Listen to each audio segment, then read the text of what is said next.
'Twas the night before Diwali, and somewhere in the house, a little creature was stirring, but it wasn't a mouse. It's the story of a family who is celebrating Diwali, and they've got their decorations up, and they've got their cooking and mithai making, which are Indian sweets being made. And all of a sudden, a surprise guest appears, and those mithai start disappearing.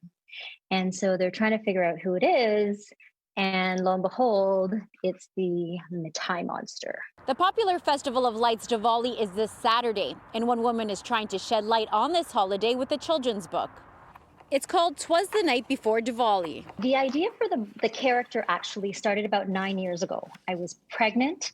I was staring at a big tray of Indian sweets, and I playfully took this picture like I was going to just gobble the whole thing down. And so when my husband took the photo, we looked at it and I said, "Oh, I look like a mithai monster."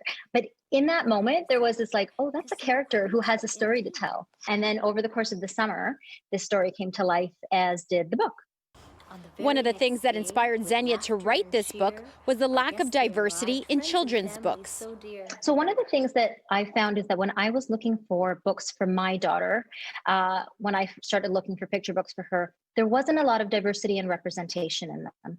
So one of the things that I needed to do was to make sure that there were more stories like that. And that's one of the reasons why I wrote the book. If you don't see yourself reflected in your media, in your books, in your life in other ways, that can be disheartening for kids of all kinds, whether you're a person of color, whether you have a disability, whether your faith is different, whatever it might be. You need to see that reflection to know that you can do all those things.